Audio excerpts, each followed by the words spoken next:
نن موږ سره د پیغمبر د محبت پروا نشته، ما سره د ملک د معیشت پروا شته، ما سره د دې خبره پروا شته چې د دنیا د حکمرانانو سره د زما تعلق خراب نشي، د دنیا د ملکونو سره د زما تعلق خراب نشي، بالخصوص د یورپ سره د زما تعلق خراب نشي. اگر که د پیغمبر توهین کوي، اگر که د پیغمبر بیزتی کوي، اگر که د پیغمبر په شان کې ګستاخی کوي، خیر د هغه د کوي، خو زه ورسره تعلق نه خرابوم، ځکه چې بیا به زما د ملک معیشت خراب شي. د ملک معیشت خو تا اسم تباه کړی او برباد کړی دی، د ملک معاشیات خو تا اسم غرق کړی دی. په ملک کې چې دی وخت کم مصیبت تا شروع کړی دی، کم ګرانی ده، کم تکلیف دی، غریب انسان ته چې کم مشکلات دي، غریب خو لا پرېږده، مالدار غریبان جاړي، خلک لګیا د خودکشۍ کوي. قسم دی نن په اخبار کې راغلو د مجبورۍ د وجې نه بعضې خلکو خودکشۍ کړي دي. نو معاشیات تا ټینګ کړي کله دي؟ معاشیات تا بهتر کړي کله دي؟ تا خو ملک واغشتو د کافرو دیوالیه دی کو، تا د کافرو مقروض کو دا ملک. داسې معلومیږي لکه چې دا ملک په هغه قرضونو کې الله دې نه کړي زموږ نه لاړ نشي چرته. په فرانس کې تاسو اورېدلې ده خبره، د الله د پیغمبر توهین کېږي، د الله د پیغمبر خاکې تیارېږي، او بیا د حکومتي سطحې د طرف نه د هغه خلکو مرستې کېږي، هغې ته شاباش ورکولی کېږي، هغې ته انعام ورکولی کېږي، او مسلمان اوده دی، او بیا د مسلمان حکمران چې دی هغه د هر چا نه زیات اوده دی. زمونږ وزیر اعظم صاحب وایي دا صاحب ویلم زما دا زړه نه غواړي چې مې هم خاصه یې په خولې باندې راله، خدا به ورته ووایم چې عمران نامې ده، عمران وایي مسلمانان را پاڅېدل، هغې مطالبه وکړه چې د فرانس د سفارتي تعلقات ختم کړي، خپل سفیر ترې نه راوغواړئ، د هغې سفیر واپس ولېږئ. وعده وکړه د تحریک لبیک والا سره وعده وکړه، زما رونو تا چې هغې سره وعده وکړه چې فلانې نیټې پورې مونږ ته صبر وکړې، انتظار وکړې، مونږ د فرانس سره تعلقات ختمو، او بیا هغه نیټه راځي او ته د هغه خپلې وعدې نه تښتې، بیا هغه خپله وعده پوره کوې نه، او بیا تا نه د هغه وعدې د پوره کولو د سوال دپاره، د احتجاج دپاره هغه مسلمانان چې د الله د پیغمبر عشق یې په زړه کې دی، ځکه چې دا خو د عشق خبره د محبت خبره ده، د هغې په زړونو کې عشق او د پیغمبر محبت وو، هغې تا سره خبره وکړه، تا وعده وکړه، وعده دې پوره نه کړه، او بیا هغه احتجاج کوي، هغې تا نه د هغه خپلې وعدې د پوره کولو مطالبه کوي. نو تا څه وکړل؟ تا په هغې باندې براه راست مخامخ دې باندې ګولې وچلولې، او خدای خبر چې څونه دې پکې شهیدان کړل. بیا دې په میډیا پابندي ولګوله، الکترانیک میډیا باندې پابندي، پرنٹ میډیا باندې پابندي، چې ګوره دا خبرې به نه نشر کوئ، اخبار کې نه راځي، په ریډیو نه راځي، په ټي وي باندې نه راځي، ولې پابندي په هغې باندې ولګوله. صرف د هغې حالات د سوشل میډیا په ذریعه باندې قوم ته څه قدرې ښکاره شوله، او هغه بې وسه او بې کسه مسلمانان، هغه بې وسلې مسلمانان ظالمه ته هغه واغشتل او هغه دې وویشتل، او هغه بیا د پنډۍ شیطان رانا ثناء الله ورته بل څه نه وایي، هغه وایي د پنډۍ شیطان، د پنډۍ شیطان بدبخته شیخ رشید ولګېده، لا شیخ لفظ هم ورسره لګېدلی دی، او هغه وزیر داخله کړی دی. دا لا جدا قصه ده، یو سړی د یو ریلوې د وزارت د چلولو قابل نه دی، او تا بیا هغه واغشتو وزارت داخله ته دې ورسولو. خدای دې دپاره رسول دی چې دا خاصم د خپله پاټۍ والا نه دی، راشه ښې په دې خلکو کې بدنام کا. نو ګوره که هغه څه کوي نو دا د هغه نه دی، فیصله خو ستا ده، حکم خو ستا دی، ته د قوم په سترګو کې دا خاورې نه شې ټولې سبا چې دا خو شیخ رشید کړی دي. شیخ رشید د چا د حکم پابند دی؟ هغه ستا د حکم پابند دی. هغه ستا مدې وایي، ستا تعریفونه کوي، او هغه وایي چې شیخ رشید لګیا دی دا چغې وهي چې عمران خان به دا دنیا شړشم کی، عمران خان به دا دنیا شړشم کی. د هغه غرض څه دی؟ الله رب العزت دی دواړو له کندې پیدا کی، او پیدا کوي به ورله، پیدا دی ورله انشاءالله. د قبر کنده خو اسم را روانه ده، هغې نه خو خلاصې نشته. د جهنم عذاب اسم را روان دی، هغه د الله نه خلاصې نشته. الله رب العزت به ولې په دې دنیا کې نور کندې پیدا کی. زمارون دا څومره ظلم دی، دا څومره زیاتې دی چې ته مخامخ هغې پولیس ته حکم ورکې او هغې شهیدان کې، چلو هغې ته خو الله شهادت ورکو، خو ته خو الله مردار کړلې که نه.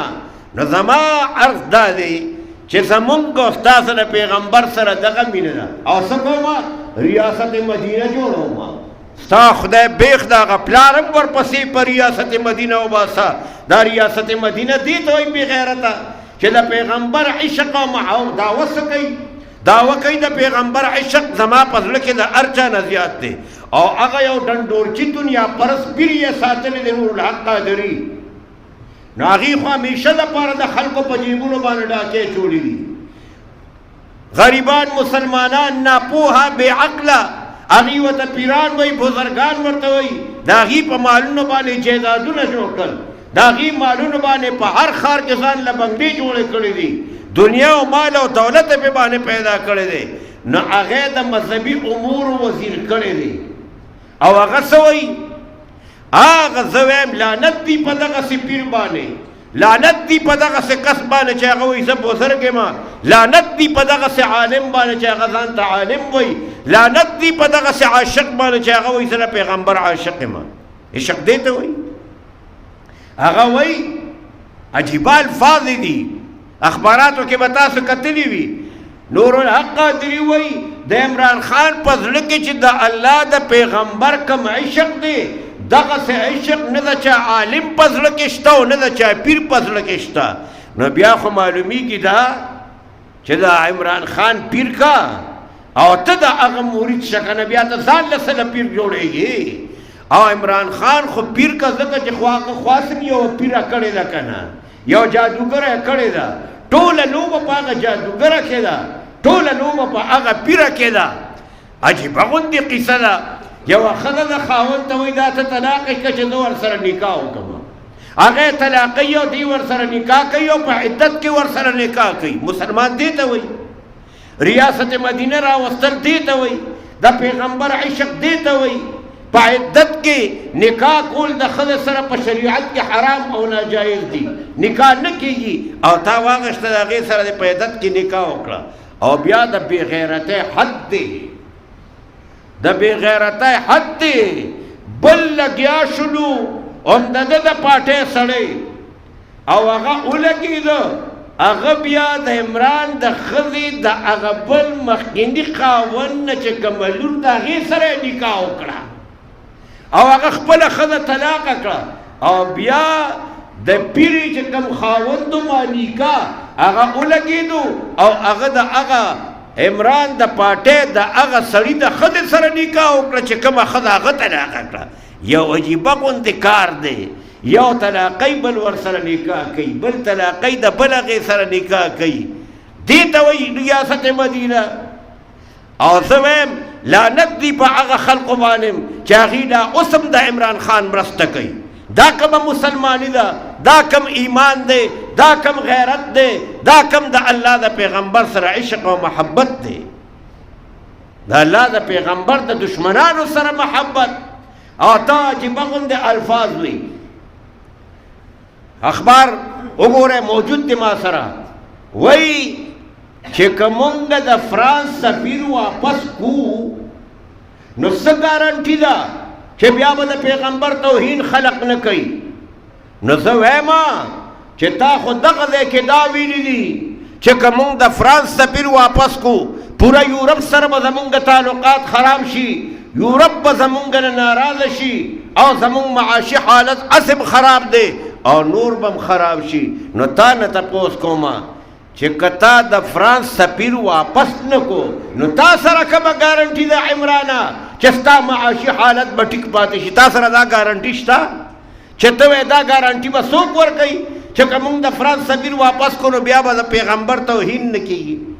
زما ورونو، الله رب العزت د دې قوم په حال باندې رحم وکړي، د دې امت په حال باندې د الله پاک رحم وکړي. مونږه د حکومت د دې عمل او د هغه بې وسلې مسلمانانو د شهیدانو کولو انتهایی درجه مذمت کوو. د دې مذمت تاسو کوئ که نه کوئ؟ څوک چې وایي مونږ مذمت کوو لاس اوچت کې. الله رب العزت دی یا ورته هدایت وکړي او پاک ربه که د هدایت قابل نی ذلیل خو اسم دی الله ته نورم ذلیل کا.